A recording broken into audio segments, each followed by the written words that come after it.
This is the fourth week of our message series, Half-Truths. We're looking at thoughts in our culture that are half true, but not completely true. A lot of people we know operate as if half-truths are real truths, and that can be problematic. Anytime we aren't operating under the full authority of the whole truth, we can land where we don't want to be. And yet, on the other hand, we can exercise far better judgment if we know the difference between truth and half-truth. So throughout this series, we've been acknowledging the true parts and seeking to represent the whole truth as best understood by our faith. The half-truth we want to confront today is one that is not so much out there in the culture, but it is one that is right here in the church. It's an important tenet of our Catholic faith, and consequently, the topic we're covering can be a little heavy, so I'll do my best to keep it interesting.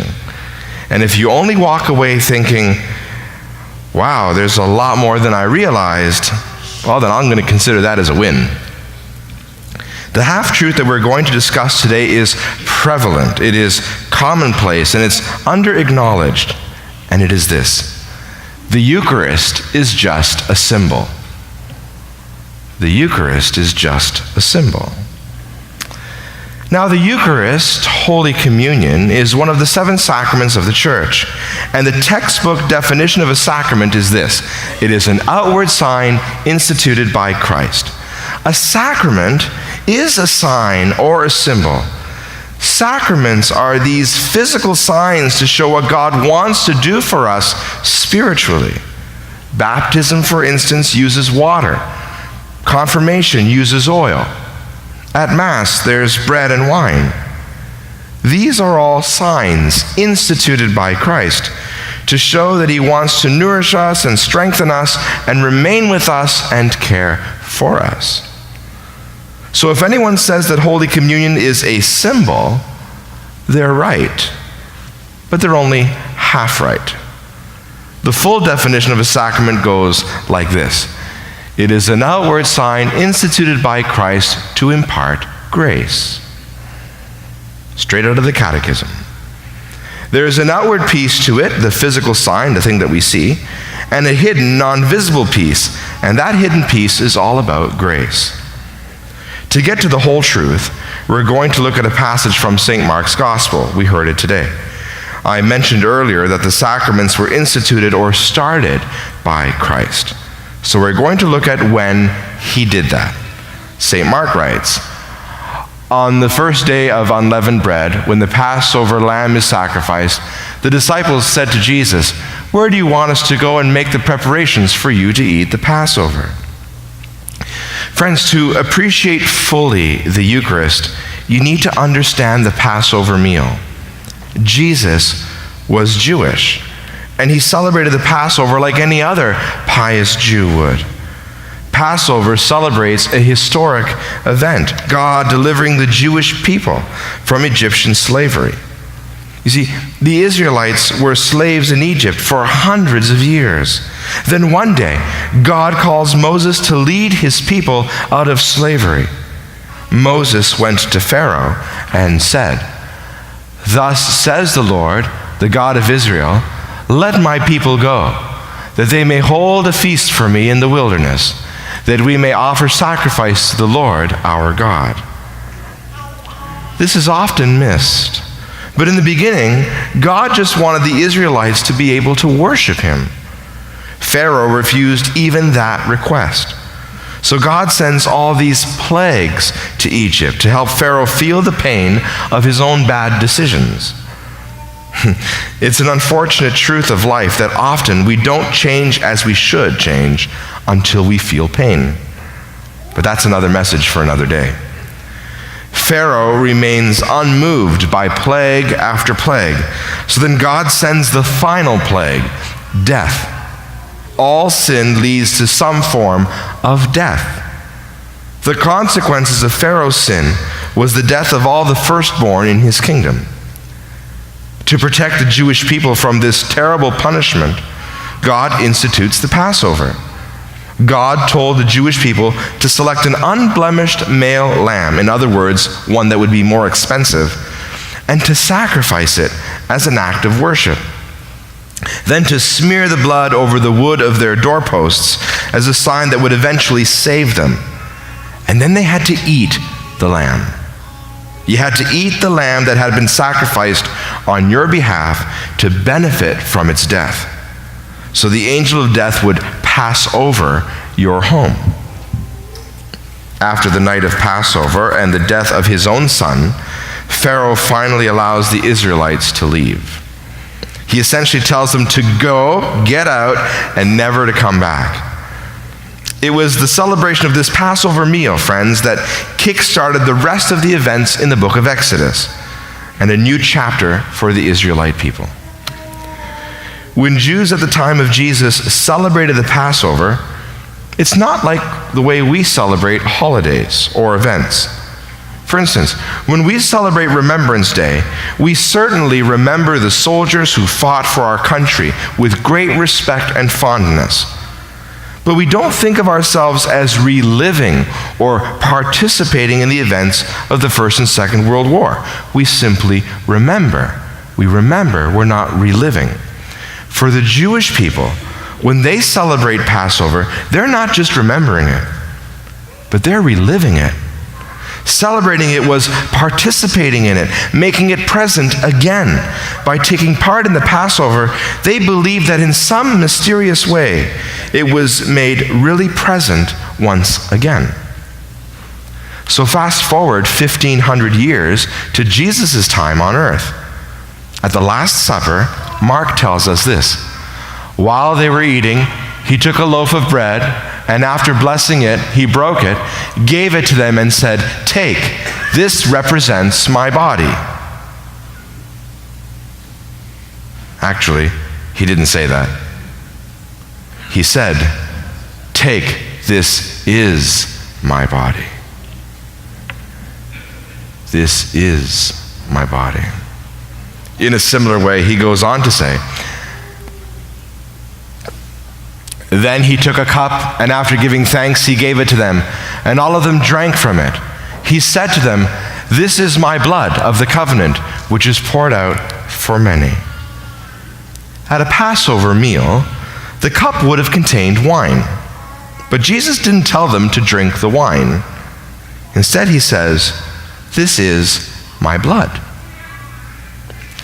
This isn't ambiguous at all, is it?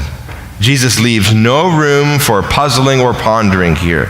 The bread is his body. The wine is his blood. That's what he said, and so we believe it because that's what he said. Important to note, too, something is missing from this meal. What's strangely missing from the description of the meal is the lamb, the main course, vital for any celebration of Passover. You can't do Passover without the lamb. You just can't do it. They go hand in hand. So here at the Last Supper, Jesus does something entirely different. He shifted the focus away from the body and blood of the Passover lamb and turns it towards his own body and blood. Just as the lamb was given up for the Jewish people to save them and to set them free, Jesus is saying right here and now in the Eucharist, his body and his blood is given up so that we can be saved and so that we can be set free. The bread is his body, the wine is his blood. And at Passover, it was never enough to just sacrifice the lamb. You had to eat it. You had to eat the actual flesh of the lamb. A symbol was not sufficient. Just as the Jews had to eat the lamb to receive the sacrifice, we have to consume Jesus in the Eucharist. Jesus instituted this new Passover meal once and for all, a never to be repeated sacrifice, a sacrifice that is the cross, and our share in the sacrifice is a commemoration or a representation in the Eucharist. In fact, Jesus even tells us to do it over and over and over again in remembrance of him. That's the whole point of what we do when we gather as a church family. Just as the Jewish people believed that by participating in the Passover, they were really participating in the Exodus out of Egypt, we believe you are really participating in the death and resurrection of Jesus when we celebrate the Mass. And somehow, mysteriously, Christ is really present here. Today is the feast of Corpus Christi. The feast is given to us to reinforce the truth that what we receive at communion is not just a symbol, but it is truly the body and blood, soul and divinity of Jesus Christ.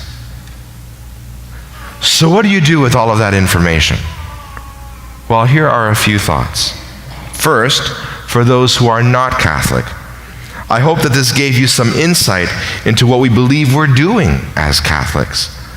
And if you are so moved, you're always welcome to participate with us at Mass, not just to observe it, but to actually participate in it, in the music, in the responses, and in the prayers. And when it comes to communion, you can step forward as others receive communion and request a blessing. Simply cross your arms over your chest, and that will be a sign for us that you want to receive a blessing. And we encourage and would love for you to do that. For those of you who are Catholic but are not really all in, perhaps I could challenge you at raising the bar for yourself when it comes to the Eucharist. Perhaps make coming here a greater priority each and every week.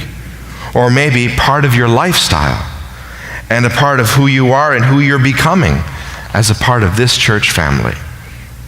And for everyone else, and me too, it's a perfect opportunity to rethink our attitude toward the Eucharist. How prayerfully do we approach the Eucharist? Do we abstain from food and drink before coming to Mass? Are we mindful and repentant of our sin as a way of preparing ourselves? And likewise, after we receive, do we just make a mad dash out to the car? Or do we pause to prayerfully and gratefully take a few moments to acknowledge what and who we receive? Do we return to the world with a new resolve in terms of charity and service and mission? Is there anything different in our lives before communion and after communion? If we really believe that this is Jesus, every single time we consume him, it should change our lives. Every single time. And if it doesn't change our lives, it's because we're just going through the motions. So you need to slow down and appreciate the moment. Life should be different after you've received Jesus. It should absolutely be different.